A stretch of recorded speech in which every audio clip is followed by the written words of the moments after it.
All right, time for yet another Monster Hunter Rise video. This is definitely going to be either the last video or the second to last video, I'm not quite sure. You can see here, Hunter rank 75, 100 hours. The Hunter rank 75 is important because the big question that I'm dealing with right now is whether or not I want to grind to Hunter rank 100. It would take about 25 battles, I guess. And frankly, I'm getting a little bored of this game. So I really don't even know if I'm going to do that. I have another game lined up to play, Horizon Zero Dawn, and I just don't know.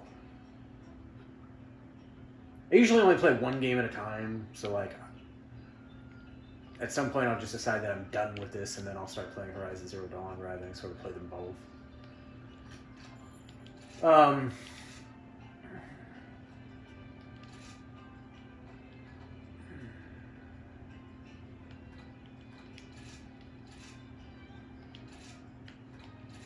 What I'm doing right now is I'm turning off my two cats.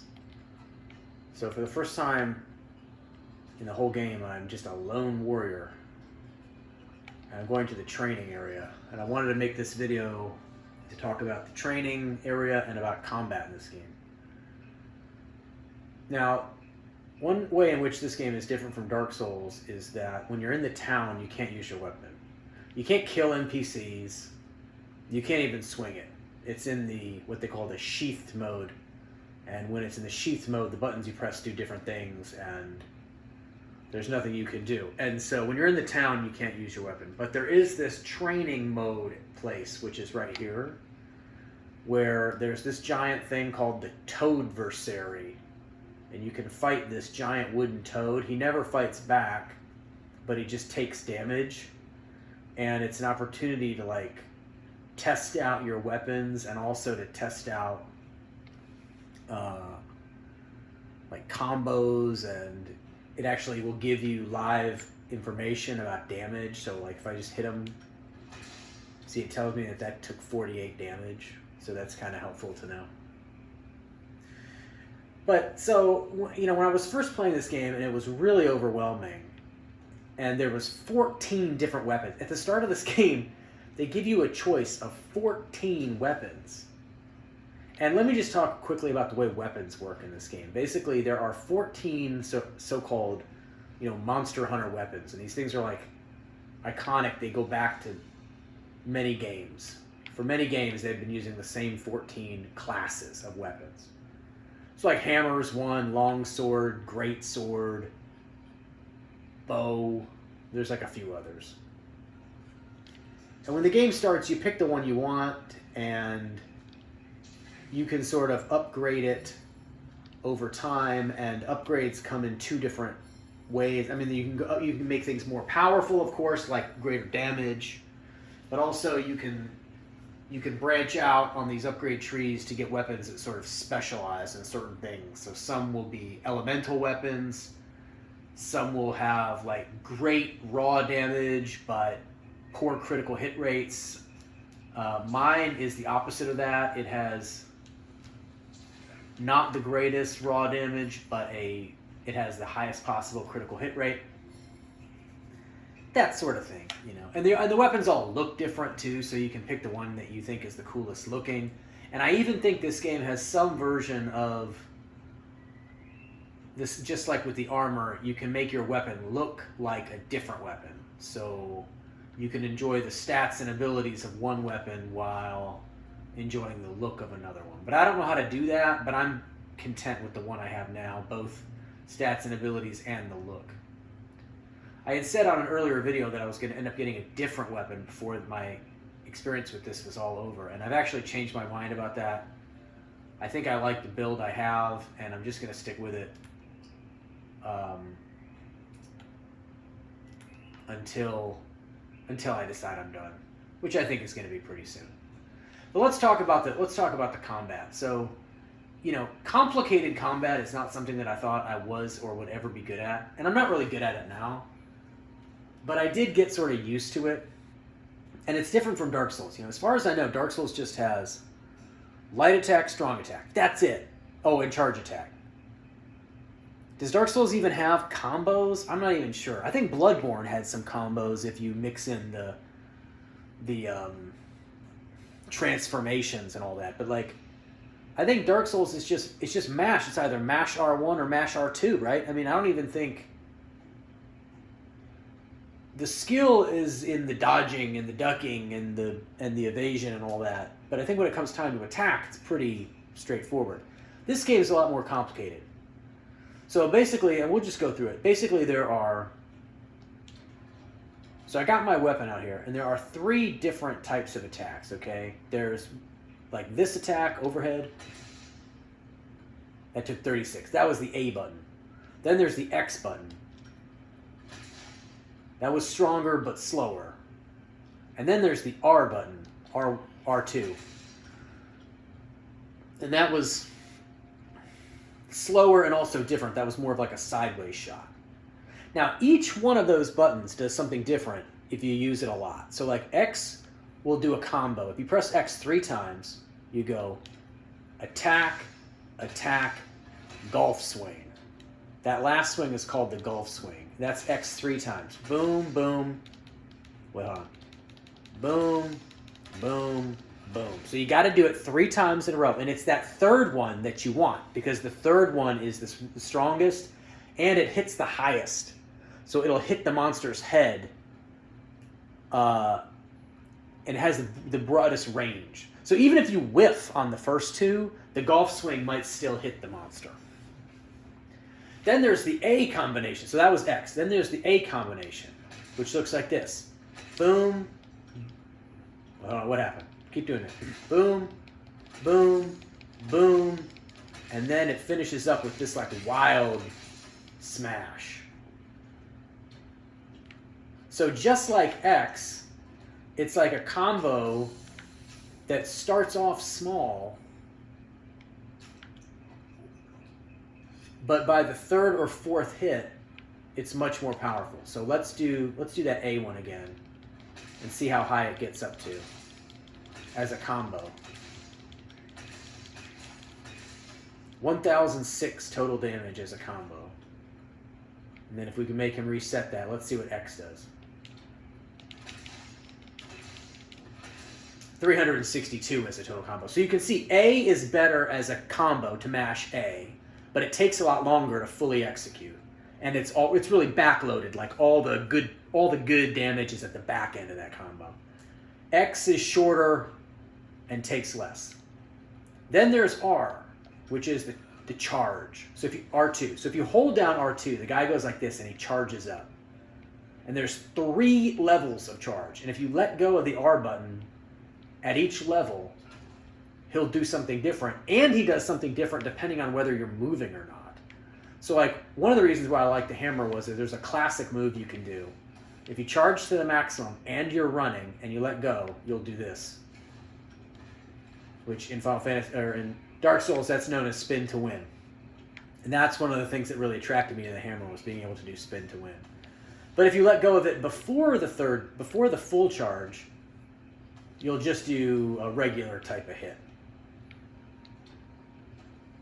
And then to make it even more complicated, if while you're charging you press the A button, you'll switch to like a completely different set of charge moves.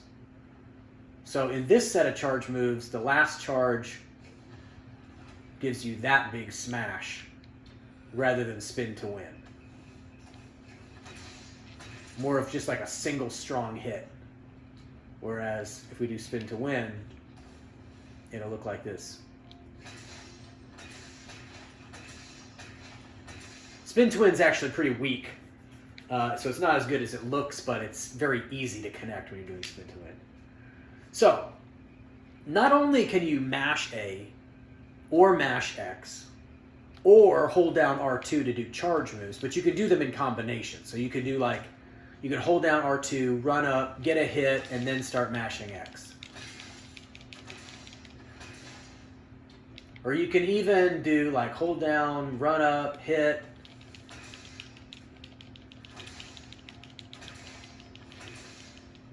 and whatever. So like you can do, I'm actually not sure if there are like really great combos that involve mixing X and A, but I know you can commit to either XXX, AAA, or the different charge moves. And then just to show at the end, there's also the wire bug moves. So in a previous video, I showed how when you're running through the town, you can use the little grappling hook. And you can use it two ways, straight out in front or up. Well, when your weapon's out, those become attacks. And there's basically two different attacks that this guy can do. And the one is to come at you straight like this. And I did this a lot in my videos. You shoot out the grapple hook, and then you grapple at him and come flying in with a smack. And then the last one, which is sort of the ultimate move that this guy can do, is an upward move. So he goes like this. Up, and comes down with a big hit. And that actually was 3 hits. The last one was the most powerful. Let's see how powerful it was. Hold on, I need the thing to recharge. That's called Impact Crater, and that's the strongest move the hammer can do. So it hit for 291. That's not actually that strong, and the reason is because it wasn't charged up. So let's charge up my hammer and then do an Impact Crater. And then let's see what we get. With a fully charged Impact Crater,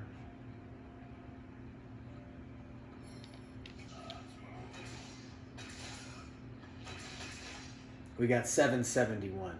I still think that was weaker than just the A, mashing A, wasn't it? Let's take a look.